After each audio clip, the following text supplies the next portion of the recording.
CISFৰ ফালৰ পৰা কনষ্টেবলৰ ড্ৰাইভাৰৰ কাৰণে নতুনকৈ ওলাইছে 1124টা পদ আৰু এই পদকেইটাৰ অনলাইন আবেদন কৰা লাষ্ট ডেট হৈছে আপোনালোকৰ 4 মাৰ্চ 2025 তো 4 মাৰ্চলৈকে আপোনালোকে এই পদকেইটাৰ কাৰণে অনলাইন যোগে আবেদন কৰিব পাৰিব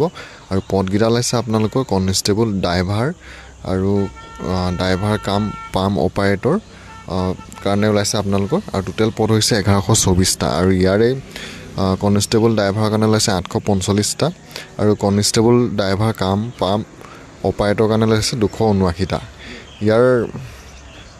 আপোনালোকৰ পে লেভেলটো 3 আৰু দৰমহাত থাকিব 21,700 পৰা 69,100 টকা পৰ্যন্ত আৰু বয়সৰ ক্ষেত্ৰত 21 পৰা 27 বছৰলৈকে আবেদন কৰিব পাৰিব SC ST সকলে 5 বছৰ বেছি হ'লেও পাৰিব OBC সকলে 3 বছৰ বেছি হ'লেও আবেদন কৰিব পাৰিব আৰু শিক্ষাগত অৰ্হতাটো আপোনালোকৰ এই পদকেইটাৰ কাৰণে ধৰি দিছে আপোনালোকে মেট্ৰিক পাছ হ'ব লাগিব আৰু আপোনালোকে ড্ৰাইভাৰৰ পদৰ কাৰণে আবেদন কৰিবলৈ হ'লে আপোনালোকৰ LMV যোনখন লাইসেন্স হয় LMV সেই লাইসেন্সখন আপোনালোকৰ থাকিব লাগিব আৰু লাইসেন্সখন থকা হ'লে আপোনালোকে আবেদন কৰিব পাৰিব এপ্লিকেশ্যন ফিজ SC ST সকলে দিব নালাগে এক্স সাৰ্ভিসমেন সকলেও দিব নালাগে বাকি আপোনালোকৰ আদাৰ্স যোনসকল OBC MOBC হয় তেওঁলোকে দিব লাগিব 100 টকা আৰু অনলাইন এপ্লাই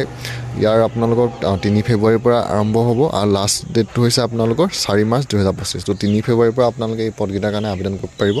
আৰু লাষ্ট ডেট হৈছে আপোনালোকৰ 4 মাৰ্চ 2025